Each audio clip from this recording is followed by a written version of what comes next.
Y'all, I have a surprise for you. We have Dr. Joyce coming to my house today. She is going to go out to the garden and show us things that are growing in my garden that we can use for longevity, for our health, holistic health. She's also, for those of y'all that don't grow, that don't garden, she's going to show us things that we have in our pantry, just normal staples that we may have in our pantry that we can incorporate into our diet on a daily basis to help us with that longevity, holistic, simple, just keeping things very simple, but that we can add to our normal diets that will help us with longevity, with pro-aging, all the things that we want to do. So as we're getting older, we're still staying healthy, vibrant, and living long, healthy lives. So look at this, y'all. The peonies I grew in my garden. Look how beautiful. So if you're not familiar with peonies take I grew these from seed. I gotta tell y'all a quick little story. So peonies, like a lot of plants, go dormant in the wintertime. My husband, baby, why he pull up my peonies? I only have one left. One. I had several growing. I have one left. But the one plant, see, God looked out for me. The one plant, last year was the first time it bloomed. It takes peonies a year to 2 years to ever produce a bloom. Last year was the first time that it bloomed, and there were 7 blooms on there last year. They weren't even this big. This year, they're 13. Look at this. I gave some to my son, the nurse at my son's school, and to a friend of mine. But look at this. These are mine. And they smell like the most beautiful floral perfume. But y'all, Dr. Joyce is coming. Let me get back to what we have at hand. Dr. Joyce is coming. I'm waiting on her to arrive. Get you a notepad, baby. Get you a drink, a healthy drink, okay? Like a mocktail, something good, some juice, something good. Get you something to drink, sit back, relax, because also stay to the end of this video. I have a giveaway for each and every one of you because I love y'all that much. Stay tuned. All right, guys. I promised y'all we're going to have a doctor visit us. I am not a medical professional, but I got one here. This is Dr. Joyce, and she is going to talk to us about all things moving our bodies, all things whole health. Right? We're going to really talk about that physical health today. So some of the things that I grow, I garden. Some of the things that I have out in my garden that are beneficial for women's health. And not really, we're not going to talk about anti-aging. We're going to talk about pro-aging. Aging gracefully, okay? Aging the right way. For longevity, we want that longevity, right, Dr. Joyce? Exactly, that is our goal. We want longevity, we want to live healthily, and even if you already have a chronic condition, we want you to have a better understanding on how to manage those conditions, how to care for yourself, so that you don't have flares, and just understand what is going on with those conditions, what to expect, and how to prevent some of the complications that can occur from conditions that you already have. So Dr. Joyce, tell people who you are. All right, so I'm Dr. Joyce Akwe. I am an internist and I am a professor of medicine. So an internist is a physician who sees the patient first and so diagnoses the patient. So assume that you have a medical condition, or you're feeling some aches, or you're just feeling something, you know that something is not right. The first doctor you go to will be an internist or your family doctor. Once you go to these doctors, they will easily determine what is going on or who you may need to better care for you. So we will either care for the condition or refer you to someone who has more in-depth knowledge on those conditions, or who can perform procedures that we are not able to perform. So we are your go-to doctors for everything, and then we can help direct you. That's awesome. That's awesome. Because, you know, sometimes we may have multiple doctors, right? So you have your primary care physician, but then they That's may right. refer you to someone that's a specialist if something more that you need, you know. Like I had to go to an ENT, you know, so for certain, I think I had like the sinus thing. I didn't know what was going on, right? So you are that kind of person that kind of liaison between the two, right? That is Because it's correct. important, guys, for if you have a primary care and you have a specialty doctor, a specialist, then the two need to talk to each other, because if they prescribe, both of them prescribing medication, they need to know about that, and it's not something that cancels each other out, That correct? is correct. That is correct. The person who is going to coordinate your care will be your primary doctor. And that is the doctor who will refer you to a specialist. And the specialist will also get back in touch with the primary doctor. They will communicate and discuss your health conditions so that they know what to prescribe and what not to prescribe. And usually the primary care doctor knows the patient a little bit more and knows a lot of information that is important to let the specialist know. And so it's very important for the doctors to work together. And again, the person who is going to be coordinating this care is your primary doctor.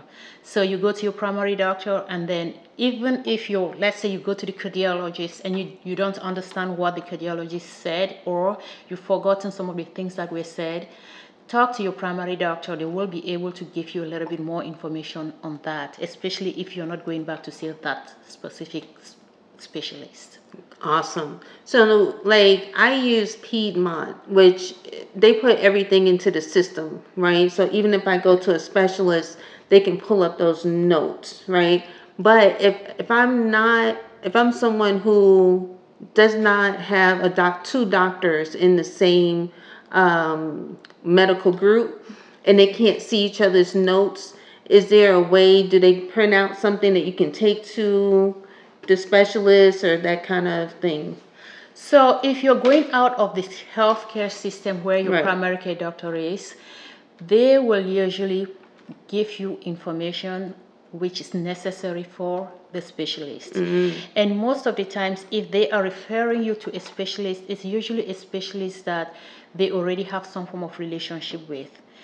If you are the one who is going to select the specialist you want to go to, then they'll be able to give you a summary of your charts. And usually the doctor will not give you that information, will not give you your chart. The person who will be able to do that is actually an office, the medical records.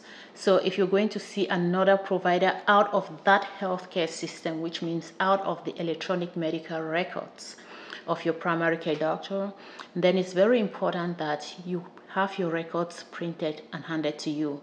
Some of them put it on a disc, and some of them print them and actually give you, so that when you take them to someone who is outside of that health care system, they can better understand your past medical history, any medications you are on, any allergies. They're still going to ask you questions, but your medical records will give them a lot of information that you may not give them because you don't know how important that information is. That's awesome. And I did a video where I was telling everyone, I was calling it be the boss of your own health, right? Be the CEO of your own Yes. health. And I say that because a lot of people always talking about, especially women, we always talking about being the boss of something, right? There you go. But we don't own our health. And Yes. the thing is that when you go to the doctor, I was saying too, you have to be transparent. You all can't help us if we're not being transparent, and then we have to educate ourselves, not to self-medicate ourselves, but to be able to have an educated conversation with your physician. And you really need to have a conversation with your physician, correct? That is very important. Thank you for bringing that up. When you're going to see your physician, you should have questions for the provider. You ask them questions with regards to the medical condition that that they've diagnosed you with or that you already know you had. Ask questions such as, what should you expect? Even the medications they're giving you, especially if you're on multiple medications, you want to know what each of those medications does, so that if something is changing, you know more or less what could be causing the change. Ask about side effects of the medication. Ask about, if you have a chronic condition, ask what is expected, what is the progression of this disease. Ask about what will land you in the hospital, what would cause a flare of the disease that you have, and also what are some of the things that you should look for that should alarm you that things are going south or things are going okay. And there are even certain times when you just have risk factors in your family. You don't have a chronic condition, but that condition runs in your family. There are things you can do to delay having those conditions or even stop the conditions from happening to you. Common things are like cancers. You have common cancers that run in certain families, and you want to be able to know the screening, how you should screen for those cancers. Screenings help you diagnose early enough, and most cancers, if diagnosed early enough, can be treated.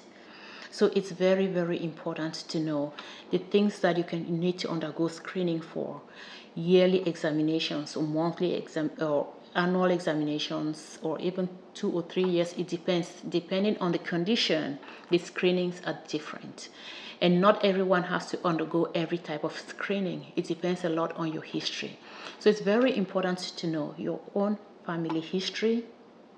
Very important to know any conditions that you are at risk of having.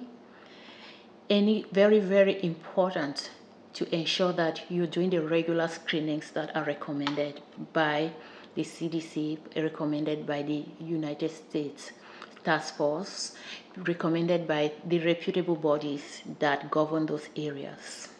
Nice. So good. Y'all, Dr. Joyce is dropping some gems. Drop a comment if this is resonating with you. If you have questions, definitely drop your questions and we'll make sure Dr. Joyce answers your questions.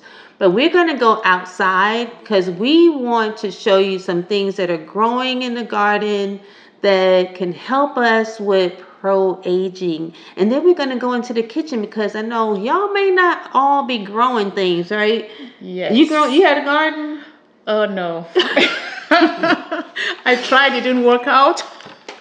So a lot of y'all might be like Dr. Joyce and not have a garden, but there are things that we may have in our kitchens that we can also use, or we can buy in the grocery stores or specialty stores, organic grocery stores. But we may have some things in our common household things in our pantries that we can use, right? That is correct. Okay, so we're going to go out to the garden first, and then we're going to go in the kitchen, and we're going to share some things that we already have. All right, y'all. Stay tuned. Don't go anywhere. All right, y'all. We are in the garden, and we're going to show you some of the things that I'm growing. It's still early spring, so there's not that much going on. But we're going to show you some of the things that I have in the garden that are beneficial for pro-aging. All right. Let's go. Correct. So we're going to talk about some of the plants which we have in the garden here. All natural. You can't get anything better than this. And we'll talk about the beneficial effects that they have on aging, making you look young. All right, y'all. Well, we want to show you guys some things that are great anti-inflammatory. So we've got here some ginger that I need to plant and some turmeric. And I was telling Dr. Joyce which one's the difference. So you know the turmeric has this yellow, orangey, really orangey kind of carrot kind of color, right? And then it needs like a bromelain, which is in the core of a pineapple or black pepper, to help the body to absorb it. But yeah, correct. I'm gonna let Dr. Joyce tell you all about the benefits of these two. All right, so I learned the difference physically. Again, this is turmeric. The color is like a carrot type of color when you can see it through the skin.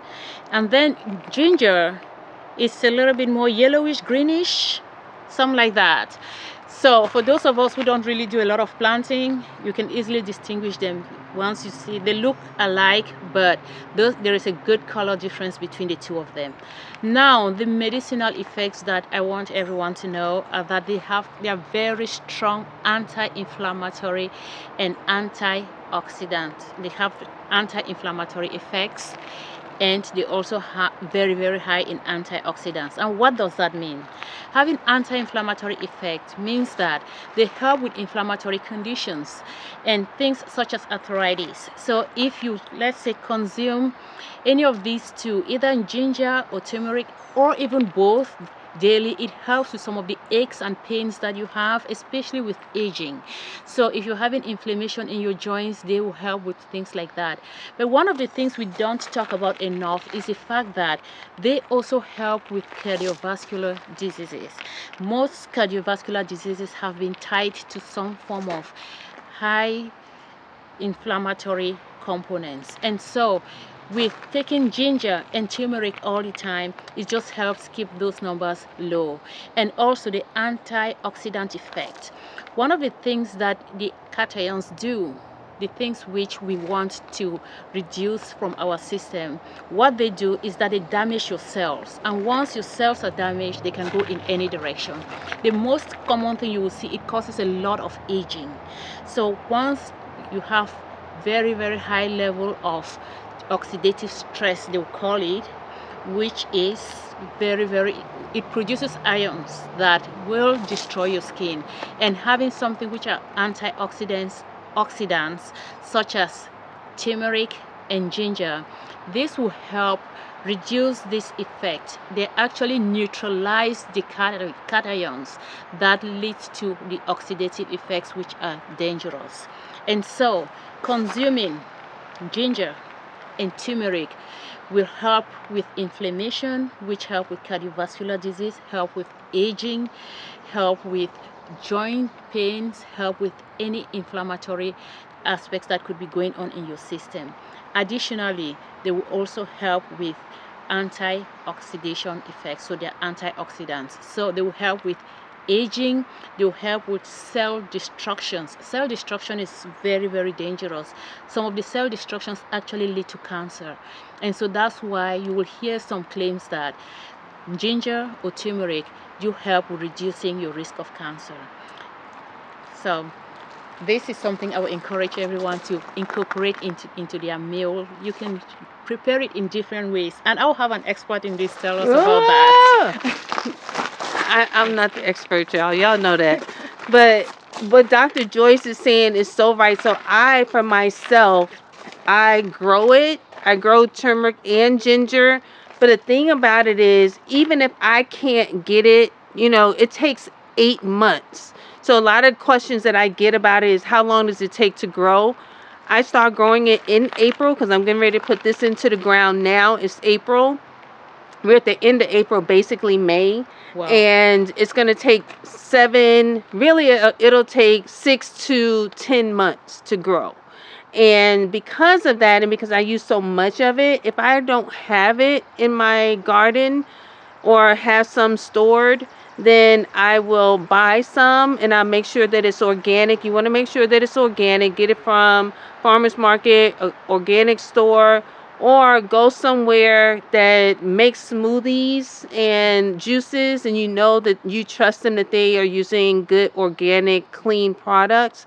And sometimes you can buy from them pure ginger or pure turmeric juice that has been cold pressed, and you can use that to make your own juices and add it to your juices or soups. People add turmeric to soup and stews and their curry. My family's from Trinidad, so we make curry a lot. So yeah, to those type of things, but incorporating it in your daily diet, right? That is correct. And one of the common things that you would realize is that some of these things in some certain traditions are they're just a common ingredient that we put in meals. In most of the diet from Southeast Asia and from Africa, it's just a staple. It's like putting salt in your food. People eat ginger. And one of the things you will notice is that in most of the African countries, you hardly hear people having kind of some of the arthritis that we commonly have in the Western world, because again of what is in the diet and the fact that the diet is full of natural food, is all organic. So incorporating this in your diet, I'll just tell you, for something like cooking curry goat, for example, which a lot of us know about it, you grind it and you put it as you're putting any other ingredient in your meal. And obviously you don't have to put a lot of quantity to have the benefits, but you put it in your meal and it makes a big difference. And you also get some of the powders. You will get them in some of these organic shops. You have powdered ginger, you have powdered turmeric, and additionally I've seen even turmeric teas. You have teas which are turmeric or even ginger tea, and these are very good for cold. They're very good for the cold season. Once you have like a common cold, you can drink ginger tea. It's very, very helpful. And so this is something you should think of. There are very creative ways to use them, and we have supplements which are just ginger supplements or turmeric supplements. I'm sure you've seen them in shops. They're usually like small capsules which again have the name written on them that they are ginger or turmeric. So there are different ways you can consume this particular very nutritious ingredients which we just showed you a short while ago. That's true. I forgot about the powder. So you can also buy in the powder form, right? Yes. And because we use that as a spice to cook with and incorporating it into your food. So that's an easy way, or just taking a spoon of sort of the powder, putting it in your smoothie and that kind of thing as well. Exactly. And you can make tea with it, just the powder, put it in a cup of warm water and sweeten it if that's what you do, and then you can drink it. So and these are things that are present in your kitchen. They are things that you don't really have to go any other extra mile to have them. Most of them are already in your kitchen. Your kitchen is one of the areas where you have the most powerful anti-inflammatory agents, and we will talk about more as we go today. Yes, we're about to show you some other things. Like I said, it's not a whole lot going on in the garden right now, but there are some things that are anti-inflammatory and antioxidants. So let's get to those. So guys, this is sage right here. I have some sage growing, and here's some more sage right here. And Dr. Joyce, she has something to say about the sage. We just saw the sage plant. This is a very nutritious and very medicinal rich plant. Sage is rich in antioxidants. It's also anti-inflammatory. Additionally, sage has been shown to improve memory, and also it helps stabilize your blood sugars. You don't want blood sugars going up and down. Sage is one of the plants that have been shown to help stabilize this. The anti-inflammatory effects, as we said earlier, are going to help with cardiovascular diseases. They're going to help with any inflammation such as arthritis, which are common. Then you have the antioxidant effects, which helps in reducing cell damage, which occurs with aging and makes you look young, makes you look younger, makes you age gracefully. And that's something we want, right? Exactly. That's what we're really aiming at. Everyone wants to age gracefully. If you're going to stay in this world longer, you want to stay longer but gracefully. You don't want to be sick and bedridden staying that long. If you have a choice, we know that not everyone has that choice. Not everyone is able to stay long enough and healthy, but we want to say that you should do your best to help yourself grow older but very, very gracefully. Awesome. And then if you have diabetes, sage is something that is going to be very, very helpful in your diet because it just helps stabilize your blood sugars. Note that I'm not saying you should stop your blood sugar medications. I'm not saying you should stop your diabetes medications. I'm saying that including sage in your diet will help you have good blood sugars. Awesome. Guys, this is lemon balm. I took this lemon balm plant, was huge. I just recently raised up my garden beds. If you don't follow me, you're new here. These garden beds were only 8 inches high. Now they're 24 inches or 2 feet high. And I had to try to save all of my herbs. And this one is a lemon balm. Lemon balm is really good for calming. And if you are menopausal, premenopausal, and you're having that issues with sleep and that kind of thing, you can just literally just cut off a piece, put it in water with lemon, make tea before bed, and it's so calming, so good. Another thing with this is that you can rub it on your skin if you get a bug bite, and it instantly, or you can make a salve with it as well. With memory, it helps to calm you down and relax. It has great anti-inflammatory properties also. It helps with memory. It helps to calm you down and relax. It's a very good and tasteful tea, and so it's something which you really would like to consider having, and the smell is just delicious. So there are different ways to prepare this also, again, as an ingredient in your meal, or you can also consume it as tea. All right, guys, some other anti-inflammatory herbs that are growing in my garden right now. This is oregano. So I have some oregano. We have tons of garlic chive, onions. I have more garlic chive. And I just planted some tarragon there. Over here is more sage. And we're going to get to this in the back in a minute. But this is garlic. And I leave my garlic scapes on. Some people take them off because it helps to get the bulb, quicker, thicker, larger bulbs. But I like my bees. My bees love it, and it brings the bees to the garden. Something else that is that I love. See these little greens growing right here? This is in Europe and other countries. A lot of people call it rocket, but it's arugula. Arugula is really good for, even for, I think for liver. It's really good. And detoxifying effect. Detoxifying, that's right. And it grows even in the winter, for me, up to 6 degrees Fahrenheit. It can take 6 degrees Fahrenheit. We have mint. I have all different types of mint growing. And you can just pick it and make mocktail, add it to your smoothies, tea. In this bed, I have not done this bed yet. And you can see down there where the 8-inch bed was. And we just put these right on the outside. But in here we have some rosemary, also really good for cognitive and anti-inflammatory. I even use rosemary water and oils. I make my own rosemary water, oil for my hair. Really good. Some thyme right in here. We have some more oregano in the back. All right, wow. Dr. Joyce is over there in the blueberry patches. What is this? Blueberries. So wow. They're not ripe yet, but you can see there's tons of blueberries. And I have 3 of them here, and we have them growing wild in our woods too.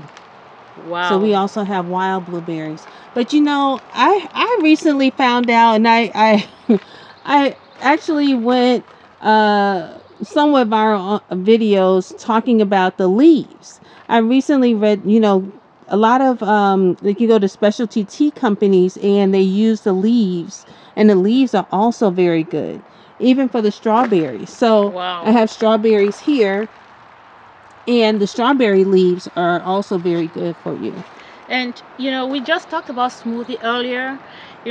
Blueberries are very, very good to add in your smoothie, especially once you have all these other green vegetables. You add blueberries, they will add natural sugars into your berries, so into your smoothies. In that way, you don't need to add sugar, you don't need to add anything else to make it sweeter. The berries will make them really sweet. And one very important thing to note about blueberries is that they are very, very rich in electrolytes. They're very, very rich in magnesium, they're rich in potassium, and they're rich in calcium. So blueberries are something which, if you have the chance of getting them, add them in your smoothies. Some of these fruits will help you reduce sugars from other sources and get these natural ones which are better for your system, which your body is used to absorbing them and appropriately metabolizing Dr. them. Joyce, tell them why you don't want to have a garden. Oh my goodness. Well, The weeds, the weed in the weeding garden, it. taking It's the weed work. out is a lot of work. Gardening is work. Yeah, Gardening is work. You really have to be passionate about it. Yes. Because it is work. I've had this container for over 10 years. Wow. Yeah, because I started gardening in just pots. I started originally, well, with my grandmother when I was a little kid. She had a garden. But when I started gardening on my own, I started in college and I had just little terracotta pots. Just little terracotta pots in a windowsill. Just put it on a windowsill. And then I graduated to the big pots and now the big garden. You can start your garden in a pot, and if you decide you want to go larger like this, then you can go larger. We have over here some lavender, and we know lavender is so good. It's calming. We can put it in our baths. We can actually put it in a tea. It's great in lemonade. I've even made popsicles with lavender. Lemon and lavender popsicles. We have some eggplant here. And then this bed over here, I call this my salsa bed and caprese. So we have tomatoes on the back row. I have basil in between, so I'll make tomato and basil. And then, or I will use the onion. These are onions in the middle. And then I have some cilantro and some jalapenos growing to make salsa. Dr. Joyce was asking, will they overgrow and overtake each other? So the tomatoes, I have it stationed where the tomatoes will grow. And these are cherry tomatoes, so they will grow and they will vine up this fence. And then I clip them to the fence. And then the onions will be right in the middle, and the basil will fill in those little spots down here. And the peppers will be right here. So the tomatoes will end up somewhat shading, but the peppers need that sun, so they're over here where, and you really need to know in your garden where things will get full sun, what things need full sun, what things don't like a lot of sun. So on this side over here, I put things that need a lot of sun. Really, you want to do it, you want to spend time in your yard before you plant anything, and like know what time of day you're getting the sun. So here you can see it's shaded over here. Okay. Yeah. This side doesn't get as much sun, so I put more things over here that don't require as much sun. All right, guys, so I'm going to just plant this ginger. And when you're planting the ginger, you just want it to be kind of shallow. And then just cover it. Literally. That's it. And because this already has a really long sprout, I'm going to leave it sticking out. I'm just going to break up that little piece of soil. And then that's it. Wow. And I'm going to plant the rest of it. I'll do that later, but I just wanted to show you guys how easy it is to plant. All right, guys, we are back inside, and we just want to show you a few little things that are in your pantry that are just staples that you already have, may have, or if you don't, you can start incorporating some of these really good staples into your pantry, into your diet, into your life. Because the thing about it is you want to make it a lifestyle.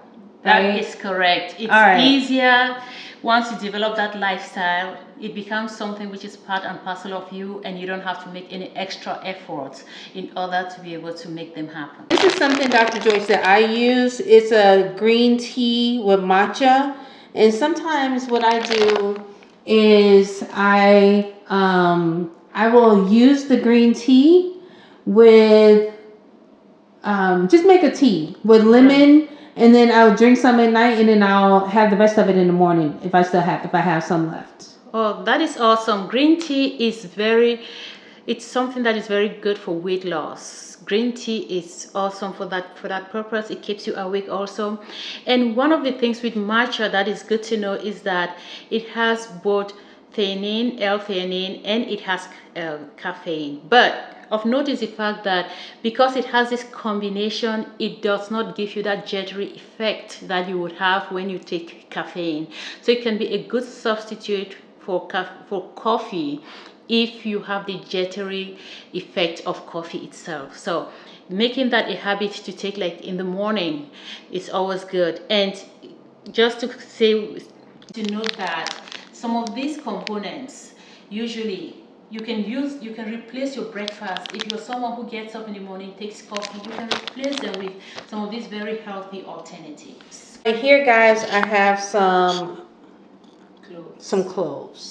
And I buy them by the bag because I use them in the garden. They also help repel bugs. So the way that I like to use the cloves is several different ways. I use cloves in the garden.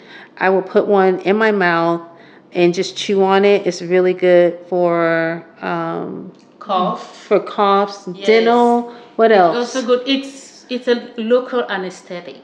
So it numbs, if you have like teeth problems, it numbs the area. It's a pain medication, very, very strong pain medication. And they use this for centuries. Yes. Ancestors use these. That is so correct. And again, once you have cough, you have a cold and you just have that persistent cough, cloves are the best thing. And you don't even need a lot of it. Just one of it is good enough. You take one of it and you chew and you can immediately notice the effect. It's a terrific anti-cough medication, and it's also a very strong anesthetic agent. It helps with pain, it helps with cough again, and if you have toothache, you can chew cloves. Awesome. And you put cloves in that area and you see the difference. It's very remarkable. At times you feel even your tongue being numb when you use cloves. Awesome. So I use coconut oil. I use a really good extra virgin olive oil, and I also use avocado oil. So oils. Yes, so talking about oils, there are a few things you want to really note about oils. One, we have natural oils and we have oils that are not natural. The second thing, you want to use oils that are not saturated oils.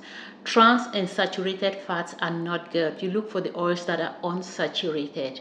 So one of the things I would usually say a lot, if you follow me, you realize I say this a lot. If you're eating oils, you want to know the plant that the oils are coming from. So if you're using olive oil, I know what an olive plant looks like, right? You know that there is an olive plant. There is an avocado plant. So those are usually the good ones. There is a coconut plant, which we all know how it looks like. But you hear something like canola oil. I don't know if you know of a canola plant. I did not know of a canola plant. So some of the engineered oils are not good for you. Oils that have been fried for a long time, overcooked oils are not good because you cause them to be desaturated. And then the other thing is also trans fats, especially those which come from animal products. Animal oils are not very good for you. But once you want to get oils in your food, ensure that one, they are not overcooked oils that have become desaturated, and secondly, that they come from something natural, not some of the oils that have been engineered. And thirdly, vegetable oils are better than foods that are rich in animal fats. So guys, we did show you the turmeric outside, but this is in a powder form, and it's really good when you're cooking. If you're making like curry and adding it in these soups, like split pea, yellow split pea, something that's already yellow, or if you're doing a juice with like orange, carrot, that kind of thing, really, really good. So we've already talked to you about the benefits of turmeric, but then I freeze my berries. So to keep berries, if I don't eat them fast enough, I freeze them. And we talked to you about the blackberries and the blueberries, the antioxidants. But if you have them and you don't eat them fast enough, then you just throw them into your smoothie. So that's why it looks like this. If you like, why does it look like that? There's something on it. No, it's frozen. It's just that it's frozen. And then, I wanted to show you. So pomegranate. I don't have a fresh pomegranate, but sometimes we will have pomegranate juice if I can't get fresh pomegranates. So again, with the antioxidants. All right, guys. So I do intermittent fasting, and I break my fast around 12 o'clock every day, and I will have a half to a whole grapefruit. And so, is that good or bad? Is that good? It is good. It is good. I'm like- Intermittent fasting is a very good way to reduce your caloric content. And also, the human being was not made to be eating 24/7. That is not how we were created. Our ancestors, as you probably know, would not have been able to eat in that manner. Ideally, you should eat when you're hungry. So you shouldn't get up in the morning, first thing you jump up from your bed because you need to go eat breakfast. No. And talking of that, when you're eating, ensure that your diet is rich in proteins so that it can sustain you longer and you can be able to have intermittent fasting, because if you eat proteins, they hold you fuller for a longer period of time as compared to eating things that are just sweet and getting up and feeling hungry maybe a couple of hours after eating.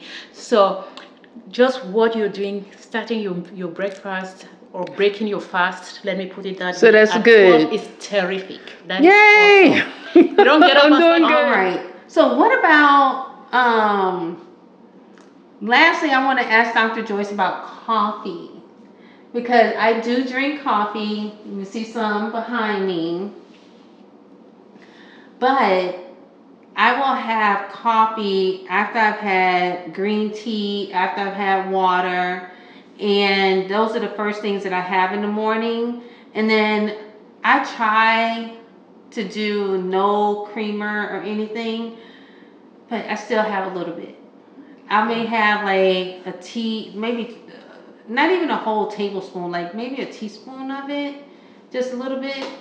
Is that bad? No, coffee is not really bad for you. Coffee is not terrible. It's what we put in the coffee that is a problem. Right. And one of the things that I would really encourage is that don't drink coffee first thing in the morning. Eat something first. Once you drink coffee first thing in the morning, then that is when you easily have the jittery effect, and then at some point you get more tired. But if you eat your breakfast, let's say you eat something which is rich in proteins, and then you drink your coffee, that is terrific. Some people eat an egg in the morning and then they drink coffee. In that way, the coffee sustains you for a longer period of time. You don't have the jittery effect, and it's just a better option for you. We have some alternatives for coffee if you have jittery effect, but otherwise, if you have to do coffee is not bad for you. That is my point. So like the green teas, or even you can make tea with the cloves. With cloves, I showed you the cloves. I just use that to close it. But with the cloves, you can make tea, or we talked about the things in the garden with the mint and the lemon balm. You can make natural teas, even rosemary. You can make your own tea with it. The leaves from the strawberries, leaves from blueberries, raspberries, all those things, you can make tea with those things as well. And then so another thing that I've just recently started doing, was I was just telling Dr. Joyce about, is I recently started using mushroom coffee. And so mushroom coffee, no caffeine, and it doesn't give you that jittery kind of effect. Yes. I mean, that is very important, because some of the problems people have with coffee is mostly the jittery effect. And some people, if you have like high blood pressure, or you already have like cardiovascular diseases, you really don't want anything that is going to be causing you to be jittery. At times, people actually have irregular heart rates due to coffee. They have atrial fibrillation due to coffee. And so if you're already predisposed to having any of those conditions, I would actually avoid coffee. If it gives you a jittery effect, it's terrible. So I would avoid them in those situations. And some of the ways you can reduce the effect is what we said earlier, which is practically drinking the coffee after you've eaten something. Don't just get up in the morning and drink coffee. Eat something before you drink coffee. All right, Dr. Joyce, this was so good. Y'all, if you got comments for Dr. Joyce, drop your comments or your questions below. Any comments, And if you have not already subscribed, if y'all, this is good content, this is some good information. Make sure you are subscribing. Just click on your little button. Get your little, if you're watching from TV, go up your remote and go over to the circle with my face and click on that and subscribe. Give it a thumbs up, and also go over to Dr. Joyce. I'm going to link her information in the description box, as well as her Instagram. So if you're on Instagram, you're on TikTok too, right? That is correct. She's on all platforms. So I will link all of her information and her contacts so you can follow Dr. Joyce, because she talks about all of these things that's all she talks about on her platform. So go over there, and if you don't, you have no one to blame when you're waking up with those aches and pains and all the things. But, if you have questions, you don't want to ask your doctor, you can, talk to Dr. Joyce first, and then she can tell you what to ask your doctor when you go to your next visit. All right, y'all. So that is all that I have. Thank Dr. you Joyce. so much. Thanks for inviting me. So good. It was such a pleasure. This is so good. All right, y'all. We'll see you in the next one.